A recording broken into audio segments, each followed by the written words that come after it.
ಒಂದೊಂದೇ ದಾರಕ್ಕೆ ಹಾಕಿ ಕಟ್ತಾವನೆ ಒಂದೊಂದೇ. ಅಂದರೆ ಮಾವಿನ ಸೊಪ್ಪು ಜಾಸ್ತಿ ಇರಬೇಕು. ಕೊಬ್ಬರಿ ಹಾಕ್ಕೊಂಡಿದ್ದೀನಿ.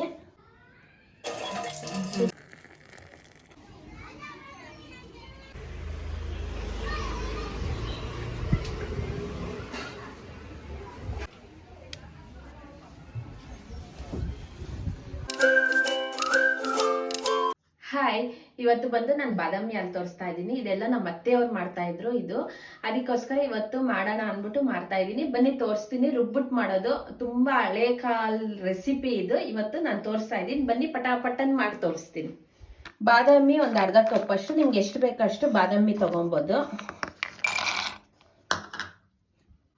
ಏಲಕ್ಕಿ, ನಾನು ಸ್ವಲ್ಪ ಕೊಬ್ಬರಿ ಹಾಕೊತೀನಿ, ಚೆನ್ನಾಗಿರತ್ತೆ. ಕೊಬ್ಬರಿ ಹಾಕೊಂಡಿದ್ದೀನಿ. ಗಸಗಸೆ 1 ಸ್ಪೂನ್ ಹಾಕೊಂಡು ಇಷ್ಟು ಪೌಡ್ರ್ ಮಾಡ್ಕೊಳ್ಳೋಣ. ನುಣ್ಣಗೆ ಪೌಡ್ರ್ ಮಾಡ್ಕೊಳ್ಳಿ, ಚೆನ್ನಾಗಿರತ್ತೆ. ಇವಾಗ ನಾನು ಒಂದು ಪಾತ್ರೆಯಲ್ಲಿ ಹಾಲು ಕಾಯಿಸ್ಕೊತಾ ಇದ್ದೀನಿ. ಅದು ಸ್ವಲ್ಪ ಬಾಯ್ಲ್ ಆಗಬೇಕು. ಬಾಯ್ಲ್ ಆಗುವಾಗ ನಾವು 1 ಸ್ಪೂನ್ ಅಷ್ಟು ಸಕ್ಕರೆ ಬೇಡ ಅಂದಿರೋರು ಬೆಲ್ಲನ ಹಾಕೊಬೋದು. ಸ್ವಲ್ಪ ಹಾಕೊಳ್ಳಿ. ನಾನು ಸಕ್ಕರೆ ಹಾಕೊಂಡ್ಮೇಲೆ ನಾನು ಪೌಡ್ರ್ ಬಾದಾಮಿ ಪೌಡ್ರು 1 ಸ್ಪೂನ್ ಹಾಕೊತಾ ಇದ್ದೀನಿ. 1 ಗ್ಲಾಸ್ಗೆ 1 ಸ್ಪೂನ್ ಅಷ್ಟು ಬಾದಾಮಿ ಪೌಡ್ರ್ ಹಾಕೊಂಡು ಚೆನ್ನಾಗಿ ಬಾಯ್ಲ್ ಆಗಬೇಕು. ಚೆನ್ನಾಗಿ ಬಾಯ್ಲ್ ಆದ್ರೆ ಚೆನ್ನಾಗಿರತ್ತೆ. ಬಾದಾಮಿ ಹಾಲು ರಾತ್ರಿ ಹೊತ್ತು ಇದು ಕುಡಿದ್ರೆ ಚೆನ್ನಾಗಿ ನಿದ್ದೆ ಬರತ್ತೆ, ಚೆನ್ನಾಗಿರತ್ತೆ. ಅಂದ್ರೆ ನಿದ್ದೆ ಬರ್ದಿರೋರು ಈ ತರ ಬಾದಾಮಿ ಹಾಲು ಮಾಡ್ಕೊಂಡು ಕುಡಿಬಹುದು. ನನ್ ಮಗನ್ಗೆ ತುಂಬಾ ಇಷ್ಟ. ನಮ್ಮ ಅತ್ತೆಯವರು ಇದು ತುಂಬಾ ಸಲ ಮಾಡ್ತಾ ಇದ್ರು. ಇದು ತುಂಬಾ ದಿವಸನೇ ಆಗಿತ್ತು ಮಾಡಿ, ಇವತ್ತು ಮಾಡ್ತಾ ಇದೀವಿ. ಇದು ಬಾದಾಮಿ ಹಾಲು ಹಂಗೇನು ಕುಡಿಬಹುದು. ನಾವು ಚಿರೋಟಿಗೆ, ಪೇಣಿಗೆ ಎಲ್ಲ ಹಾಕೊಂಡು ತಿನ್ಬೋದು, ಚೆನ್ನಾಗಿರತ್ತೆ. ಒಂದ್ಸಲ ಟ್ರೈ ಮಾಡಿ ನೋಡಿ ನೀವುನು. ಈ ವಿಡಿಯೋ ಬಂದು ಕಂಟಿನ್ಯೂ ಮಾಡ್ತಾ ಇದ್ದೀನಿ. ನಾಳೆ ಬಂದು ಶಿವರಾತ್ರಿ ಹಬ್ಬ. ಇವತ್ತೆಲ್ಲ ಸ್ವಲ್ಪ ಪ್ರಿಪ್ರೇಷನ್ ಮಾಡ್ಕೊತಾ ಇದೀವಿ. ನಾಳೆ ಹಬ್ಬಕ್ಕೆ ಮಾರ್ಕೆಟ್ ಇಂದ ಹೂವು ತಗೊಂಬಂದವ್ರೆ. ಅಂದ್ರೆ ಮಾರ್ಕೆಟ್ಗೆ ಹೋಗಿ ಹೂವು, ರೇಷನ್, ಪ್ರತಿಯೊಂದು ತರಕಾರಿ ಎಲ್ಲ ತಗೊಂಬಂದವ್ರೆ. ನಾಳೆ ಪ್ರಸಾದ ಮಾಡ್ಬೇಕು, ನಾಳೆ ಪೂಜೆಗೆಲ್ಲ ರೆಡಿ ಮಾಡ್ಕೊಬೇಕು ಅಂದ್ಬಿಟ್ಟು ಎಲ್ಲ ತಗೊಂಬಂದು ಎಲ್ಲ ಒಳಗಡೆ ಇಡ್ತಾ ಇದೀವಿ. ಎಲ್ಲ ಇಳ್ಸ್ಕೊಂತಾ ಇದೀವಿ. ಪ್ರತಿಯೊಂದನ್ನು ತುಂಬಾನೇ ಹೂವು ಬೇಕಾಗಿರತ್ತೆ. ಪಲ್ಲಕ್ಕಿ ಇರತ್ತೆ, ಮತ್ತೆ ದೇವ್ರಿಗೆ ಗರ್ಭಗುಡಿಗೆಲ್ಲ ದೇವ್ರಿಗೆ ಹಾಕ್ಬೇಕು. ಆಮೇಲೆ ಚೌಡಮ್ಮನ್ಗೂ ಹಂಗೆ ತಗೊಂಬಂದವ್ರೆ. ಎಲ್ಲ ಒಳಗಡೆ ಇಟ್ಕೊಂತಾ ಇದೀವಿ. ಬಾಳೆಕಂದೆಲ್ಲ ತಗೊಂಬಂದು ಇಟ್ಟವ್ರೆ. ನಮ್ಮ ಹುಡುಗರೆಲ್ಲ ತಗೊಂಬಂದು ಇಟ್ಟವ್ರೆ. ಮಿಕ್ಕಿರೋದೆಲ್ಲ ಇವತ್ತು ಸಂಜೆಯಿಂದಾನೇ ಎಲ್ಲ ರೆಡಿ ಮಾಡ್ಕೊಂತಾರೆ. ಇವತ್ತು ನಾವು ಇವತ್ತು ಎಲ್ಲ ರೆಡಿ ಮಾಡ್ಕೊತಾ ಇದ್ದೀವಿ. ನಾಳೆ ಶಿವರಾತ್ರಿ ಹಬ್ಬಕ್ಕೆಲ್ಲ ರೆಡಿ ಮಾಡ್ಕೊತಾ ಇದ್ದೀವಿ. ನಮ್ಮ ಯಜಮಾನ್ರು ಮಾರ್ಕೆಟ್ಗೆ ಹೋಗಿ ಬಂದರು. ಅಂದರೆ ಹೂವು ತೊಗೊಂಬಂದವ್ರೆ. ಹೂವು ಎಲ್ಲ ತೊಗೊಂಬಂದು ಎಲ್ಲ ಇಳಿಸ್ಕೊಂಡಿದ್ದೀವಿ. ಮತ್ತು ಬಾಳೆಕಂದು, ಮಾವಿನ ಸೊಪ್ಪು, ಪ್ರತಿಯೊಂದು ಎಲ್ಲ ತೊಗೊಂಬಂದವ್ರೆ. ನಾಳೆಗೆ ರೇಷನ್ನು, ನಾಳೆ ಬಂದು ಪ್ರಸಾದ ಮಾಡೋಕ್ಕೆ ರೇಷನ್ ಎಲ್ಲ ಬಂದೈತೆ. ಎಲ್ಲ ರೆಡಿ ಮಾಡ್ಕೊತಾವ್ರೆ. ಅಂದರೆ ದೇವಸ್ಥಾನದಲ್ಲಿ ಎಲ್ಲ ರೆಡಿ ಮಾಡ್ಕೊತಾವ್ರೆ. ದೇವ್ರನ್ನ ತೊಳೆದು ಎಲ್ಲ ದೇವಸ್ಥಾನ ಎಲ್ಲ ಕ್ಲೀನಿಂಗ್ ಆಗ್ತೈತೆ. ಎಲ್ಲ ಕ್ಲೀನಿಂಗ್ ಎಲ್ಲ ಮಾಡ್ಕೊತಾವ್ರೆ. ತುಂಬ ಜನ ಸೇರವ್ರೆ. ಅಂದರೆ ದೇವಸ್ಥಾನ ಎಲ್ಲ ಆದಷ್ಟು ಕ್ಲೀನ್ ಮಾಡ್ತಾವ್ರೆ. ಕ್ಲೀನ್ ಆದಮೇಲೆ ಅಡುಗೆ ಭಟ್ರು ಬರ್ತಾರೆ. ಅಡುಗೆಗೆ ನಾಳೆಗೆ ಉಪ್ಪಿಟ್ಟು ಕೇಸರಿ ಬಾತ್ ಮಾಡ್ತಾರೆ, ಲಾಡು ಮಾಡ್ತಾರೆ. ಲಾಡು ಗೊತ್ತಿಲ್ಲ, ಉಪ್ಪಿಟ್ಟು ಕೇಸರಿ ಬಾತ್ ಮಾಡ್ತಾರೆ. ನಾಳೆ ಬಂದು ಅಭಿಷೇಕ, ಪೂಜೆ, ಆಮೇಲೆ ಉತ್ಸವ ಇರುತ್ತೆ. ಅಂದರೆ ಪಲ್ಲಕ್ಕಿ ಇರುತ್ತೆ ಸಂಜೆ ಮೇಲೆ. ಪ್ರತಿ ವರ್ಷನೂ ಅಷ್ಟೇ ಶಿವರಾತ್ರಿ ಹಬ್ಬದ ದಿವಸ ಜಾತ್ರೆ ಇರುತ್ತೆ ಕಾಳಮ್ಮನ ದೇವಸ್ಥಾನದಲ್ಲಿ. ಇವತ್ತೆಲ್ಲ ಪ್ರಿಪ್ರೇಷನ್ ಮಾಡ್ಕೊತಾವ್ರೆ. ಮಾರ್ಕೆಟ್ಗೆಲ್ಲ ಹೋಗಿ ಬಂದರು. ಎಲ್ಲ ಹೂವು ಎಲ್ಲ ತೊಗೊಂಬಂದು ಇಲ್ಲಿಟ್ಟವ್ರೆ. ಹೂವು ಎಲ್ಲ ನೋಡಿ, ಶಾವಂತಿಗೆ ಹೂವು, ಕನಕಾಂಬರ ಹೂವು, ಪ್ರತಿಯೊಂದು ಹೂವು ತೊಗೊಂಬಂದವ್ರೆ. ನೋಡಿ, ನೋಡೋಕೆ ಅಷ್ಟು ಚಿಕ್ಕದಾಗಿ ಕಾಣಿಸ್ತೈತೆ. ತುಂಬಾ ತೊಗೊಂಬಂದವ್ರೆ. ಮತ್ತು ಇದು ಬಂದು ರೇಷನ್ನು. ಇದೆಲ್ಲ ರೇಷನ್ ಐತೆ. ಮತ್ತು ಆಚೆ ಕಡೆ ಬಂದು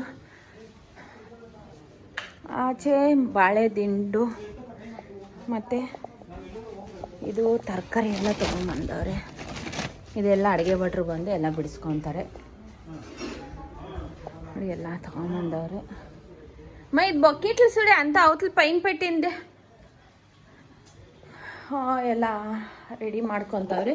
ಇನ್ನೇನೆಲ್ಲ ರೆಡಿ ಮಾಡ್ಕೊತಾರೆ. ಹೂವು ಎಲ್ಲ ಇಲ್ಲೇ ಇರುತ್ತೆ. ಇನ್ನೂ ಸ್ವಲ್ಪ ತ್ಯಾವದ ಬಟ್ಟೆ ಹಾಕಿ ಎತ್ತಿಕ್ಬೇಕು. ನಾಳೆ ಹೂವು ಎತ್ಕೊಂಡು ಹೋಗಿ ಹೂವು ಹಾಕ್ತಾರೆ.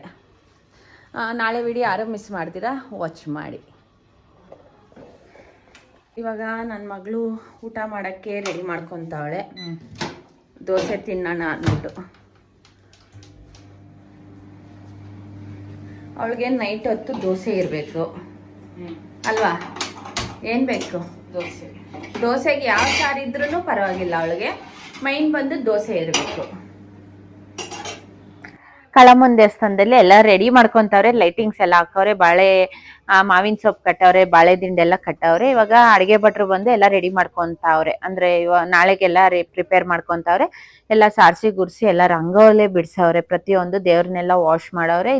ನಾಳೆ ಬಂದು ಬೆಳಿಗ್ಗೆನೆ ಅಭಿಷೇಕ ಇರತ್ತೆ, 12 ಗಂಟೆ ಮೇಲೆ ಮಹಾಮಂಗಳಾರತಿ ಇರತ್ತೆ. ಎಲ್ಲ ರೆಡಿ ಮಾಡ್ಕೊಂತಾವ್ರೆ. ಲೈಟಿಂಗ್ಸ್ ನೋಡಿ, ಹಬ್ಬ ಅಂದ್ರೆ ಯಾವಾಗೂ ಅಷ್ಟೇ, ಪ್ರತಿ ವರ್ಷನೂ ಶಿವರಾತ್ರಿ ದಿವಸನೇ ಜಾತ್ರೆ ಇರತ್ತೆ. ಅಂದ್ರೆ ಕಾಳಮ್ಮಂದು ಈಶ್ವರ 2 ದೇವರು ಒಂದೇ ಇದರಲ್ಲಿ ಇರೋದಕ್ಕೆ ಶಿವರಾತ್ರಿ ಹಬ್ಬದ ದಿವಸ ಪೂಜೆ ಮಾಡ್ತಾರೆ.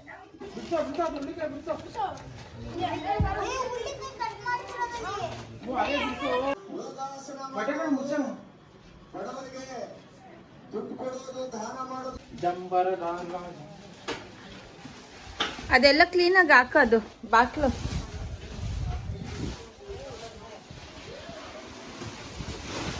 ಎಲ್ಲ ಕುಂಬಿಡ್ತಾನೆ. ಇಷ್ಟೊಂದೇನಕ್ಕೂ ದಾರ ಕಟ್ಟಬೇಕಲ್ವ ಇನ್ನ. ಇವಾಗ ಟೈನ್ ದಾರ ಇಟ್ಕೊಂಡು ಒಂದೊಂದೇ ಪೋಣಿಸ್ತಾನೆ. ಅದ್ರಲ್ಲಿ ಒಬ್ರು ಜೊತೆಲಿ ಯಾರನ್ನ ಒಬ್ರು ಇರ್ಲೇಬೇಕು ಜೊತೆಗೆ.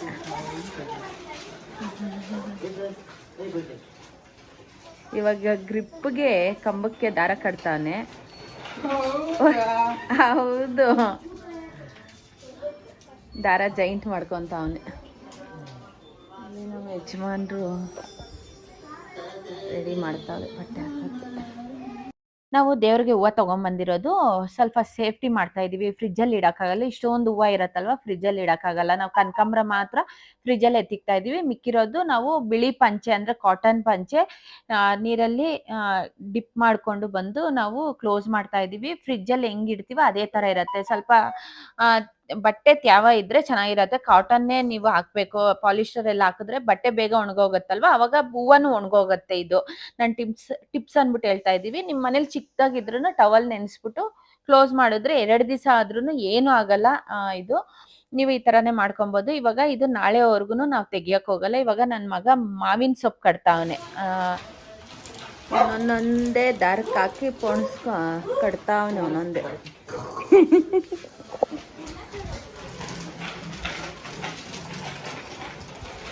ಅಂದ್ರೆ ಮಾವಿನ ಸೊಪ್ಪು ಜಾಸ್ತಿ ಇರಬೇಕು, ಕಮ್ಮಿ ಇದ್ರೆ ಆಗಲ್ಲ ಅಲ್ವೇನಾ? ಚಂದ ನಂಗೆ ಜಾಸ್ತಿ ಇರ್ಬೇಕು.